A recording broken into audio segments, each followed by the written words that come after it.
نور دربي بالقرآن واشرح صدري بالإيمان واغفر ذنبي يا رحمن واستر عيبي يا منان. الحمد للہ والصلاة والسلام علی رسول اللہ وعلی آلہ وصحبہ ومن والہ. محترم بھائیو، السلام علیکم ورحمۃ اللہ وبرکاتہ. حالات جن میں آیات اتریں، اس حوالے سے گفتگو جاری ہے. ہم جانتے ہیں اس مجلس میں ان آیات کے حوالے سے جو کسی واقعے کے تعلق سے وہ آیتیں اتری ہیں. قرآن کریم کی سورہ الفاتحہ میں ہم پڑھتے ہیں غیر المغضوب علیہم ولا الضالین. اس سے کیا مراد ہے؟ المغضوب علیہم سے کون مراد ہیں؟ یہود مراد ہیں. کون مراد ہیں؟ یہود. الضالین سے نصارہ مراد ہیں. ہم اللہ تعالیٰ سے سوال کرتے ہیں سورہ فاتحہ میں کہ اے اللہ ہمیں سیدھے راستے پہ چلانا، یہودیوں کے طریقے پر مت چلانا جن پر تیرا غضب اترا، اور نہیں نصارہ کے طریقے پر چلانا جو گمراہ ہو گئے. کیوں مغضوب علیہم اللہ تعالیٰ نے کہا سورہ فاتحہ میں؟ اس لیے کہ ان کی شرارت ایک تاریخی شرارت ہے. یہود اللہ کے نبی صلی اللہ علیہ وسلم کے پاس سے جب آتے تھے، یہاں تک کہ آپ کے پاس سے گزرتے تھے، تو اللہ کے نبی صلی اللہ علیہ وسلم کو سلام کرنے کے بہانے کہتے تھے السلام علیکم. السلام کا معنی ہوتا ہے موت. السلام علیکم، آپ پر موت ہو، آپ تباہ ہوں، آپ ہلاک ہوں. صحیح بخاری اور صحیح مسلم کی روایت ہے، ایک مرتبہ حضرت عائشہ صدیقہ رضی اللہ تعالی عنہا وہاں پر موجود تھیں. یہودیوں کی ایک جماعت گزری تو انہوں نے کہا اللہ کے نبی صلی اللہ علیہ وسلم سے السلام علیکم. حضرت عائشہ صدیقہ رضی اللہ تعالی عنہا نے سن لیا. سنتے ہی کہا وعلیکم السلام واللعنہ، تمہارے اوپر ہلاکت اور بربادی ہو، تم ہلاک اور برباد ہو جاؤ. اللہ کے نبی صلی اللہ علیہ وسلم نے سنا تو کہا مہلاً یا عائشہ فإن اللہ یحب الرفق فی الامر کلہ. عائشہ نرمی اختیار کرو، کیونکہ اللہ تعالیٰ ہر معاملے میں نرمی کا معاملہ پسند کرتا ہے. حضرت عائشہ صدیقہ رضی اللہ تعالی عنہ نے کہا کہ یا رسول اللہ، کیا آپ نے سنا نہیں کہ انہوں نے کیا کہا ہے؟ اللہ کے نبی صلی اللہ علیہ وسلم نے فرمایا کہ میں نے تو کہہ دیا ہے وعلیکم. یعنی اللہ کے نبی صلی اللہ علیہ وسلم نے ادب کا اسلوب اختیار کرتے ہوئے جواب دے دیا کہ لعنت تم پر ہو، لیکن سختی نہیں اختیار کی. تو کہنے کا مطلب یہ ہے کہ یہود اللہ کے نبی صلی اللہ علیہ وسلم سے دشمنی ایسی رکھتے تھے کہ سلام بھی کرتے تھے تو بد دعا دیتے تھے.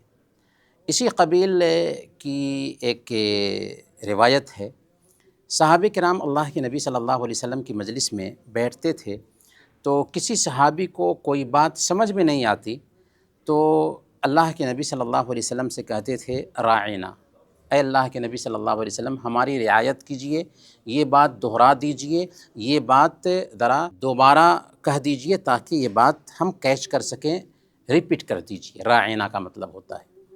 یہود اللہ کے نبی صلی اللہ علیہ وسلم کی مجلس میں ہوتے اور صحابہ راعینا کہتے تھے تو وہ بھی اسی الفاظ میں اللہ کے نبی صلی اللہ علیہ وسلم کے ساتھ بدتمیزی کا اظہار کرتے ہوئے کہتے راعینا.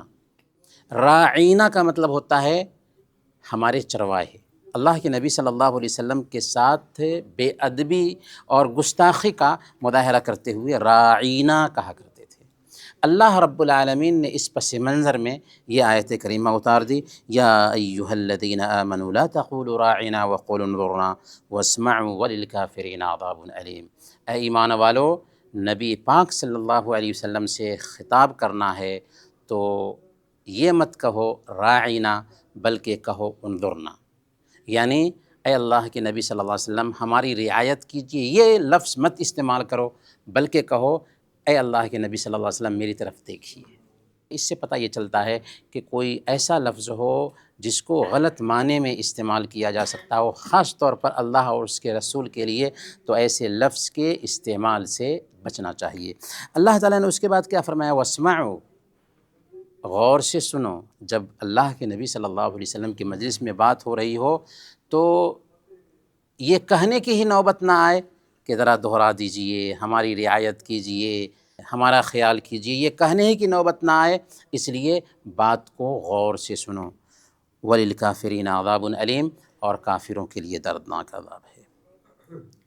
محترم بھائیوں، جب اللہ کے نبی صلی اللہ علیہ وسلم نے صحابہ کرام کو ہجرت کی اجازت دے دی مکہ سے مدینہ کی طرف، جبکہ مکہ کی زمین بنجر ثابت ہوئی تھی، تو صحابہ کرام مکہ سے مدینہ ہجرت کرنے لگے، یہاں تک کہ ایک وقت آیا کہ اللہ کے نبی صلی اللہ علیہ وسلم بھی حضرت ابوبکر صدیق رضی اللہ تعالی عنہ کے ساتھ مکہ سے مدینہ ہجرت کر جاتے ہیں۔ اب اگر دیکھا جائے تو مکہ میں وہی لوگ رہ گئے تھے جو معذور تھے، عمر دراز تھے، ان کے لیے جانا مشکل تھا۔ انہی صحابہ میں سے ایک صحابی ہیں حضرت ضمرہ بن جندب، حضرت ضمرہ بن جندب رضی اللہ تعالی عنہ، جو بہت ہی عمر دراز تھے اور سفر کرنا ان کے لیے مشکل تھا۔ لیکن جب سارے صحابہ مکہ سے مدینہ چلے گئے، یہاں تک کہ اللہ کے نبی صلی اللہ علیہ وسلم بھی مدینہ چلے گئے، تو ان کو احساس ہونے لگا کہ اللہ کے نبی صلی اللہ علیہ وسلم کی صحبت سے ہم محروم ہو رہے ہیں، اللہ کے نبی صلی اللہ علیہ وسلم کا دیدار نہیں کر پا رہے ہیں۔ چنانچہ انہوں نے اپنے بچوں سے کہا کہ کیسے بھی مجھے مکہ سے مدینہ پہنچاؤ۔ چنانچہ حضرت ضمرہ بن جندب رضی اللہ تعالی عنہ کے بیٹے ان کو لے کر نکلتے ہیں مکہ سے مدینہ کے لیے، لیکن راستے ہی میں ان کی موت آ جاتی ہے۔ جب موت کا وقت قریب ہوا تو انہوں نے ایک ہاتھ مارا زمین پہ اور کہا کہ اے اللہ، میں ہجرت پر تجھ سے بیعت کر رہا ہوں، اور دوسرا ہاتھ بھی مارا اور کہا کہ میں نبی پاک صلی اللہ علیہ وسلم سے ہجرت پر بیعت کر رہا ہوں، اور پھر ان کی موت ہو گئی۔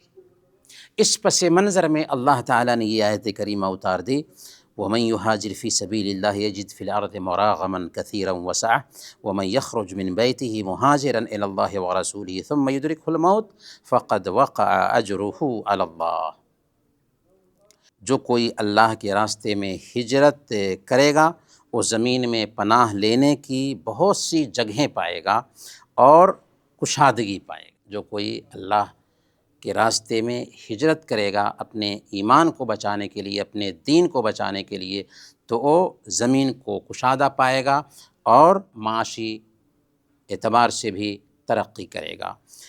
وَمَن يَخْرُجْ مِن بَيْتِهِ مُهَاجِرًا إِلَى اللَّهِ وَرَسُولِهِ، اور جو کوئی بھی اللہ اور اس کے رسول کے لیے اپنے گھر سے ہجرت کے ارادے سے نکلے، پھر اسی راستے میں اسے موت آ جائے تو اس کا اجر اللہ کے ذمے ثابت ہو گیا۔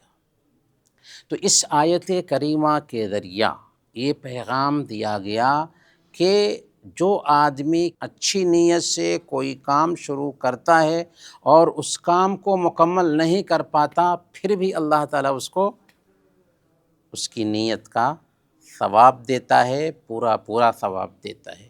موٹی سی مثال لیجئے، آپ سوئے اس نیت سے کہ آپ قیام کریں گے، آنکھ لگ گئی، جب آپ جاگتے ہیں تو احساس ہوتا ہے کہ میں نے تو نیت کی تھی قیام کرنے کی، اللہ تعالیٰ آپ کو قیام کرنے کا ثواب عطا فرما دیتا ہے اگرچہ آپ نے قیام نہیں کیا۔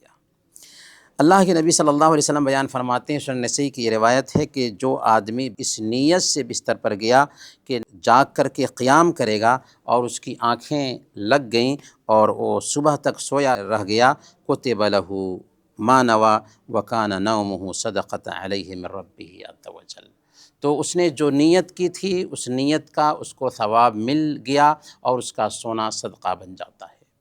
اللہ کے نبی صلی اللہ علیہ وسلم صحیح بخاری کی روایت ہے، بیان فرماتے ہیں، اذا مرض العبد او سافر کتب له مثل ما كان يعمل مقیما صحیحا، ایک آدمی اگر بیمار پڑ جائے یا سفر پر چلا جائے تو بیماری سے پہلے جو کچھ بھی عمل کیا کرتا تھا، سفر پر جانے سے پہلے جو کچھ بھی عمل کیا کرتا تھا، وہ سارا اجر اور ثواب اس کے کھاتے میں لکھا جاتا رہتا ہے۔ یعنی ایک آدمی کا معمول تھا کہ ڈیلی ایک پارہ قرآن تلاوت کرے گا، ایک آدمی کا معمول تھا کہ اتنا ذکر کرے گا، ایک آدمی کا معمول تھا کہ صدقات و خیرات کرے گا، لیکن مالی حالت ٹھیک نہیں رہی، یا وہ بیمار پڑ گیا، یا وہ سفر میں چلا گیا، اب نہیں کر پا رہا ہے، تو اللہ رب العالمین اس کے اس معمول کی وجہ سے اگرچہ معذور ہو گیا ہو، اگرچہ اب نہیں کر پا رہا ہے، لیکن ڈیلی اس کے کھاتے میں وہ اجر اور ثواب ڈالتا رہتا ہے، صرف اس بنیاد پر کہ نیت تھی۔ تو حضرت ضمرہ بن جندب رضی اللہ تعالی عنہ اس ارادے سے نکلتے ہیں کہ ہجرت کریں گے مکہ سے مدینہ کی طرف، لیکن مدینہ پہنچ نہیں پاتے، اس کے باوجود اللہ رب العالمین ان کو پورا ثواب عطا فرماتا ہے ہجرت کا۔ یہاں تک کہ ہم کما رہے ہیں تو نیت یہ ہو کہ حلال روزی کے ذریعہ اپنے بچوں کو پوسیں گے اور پالیں گے، تو یہ بھی کمائی بھی عبادت بن جائے گی۔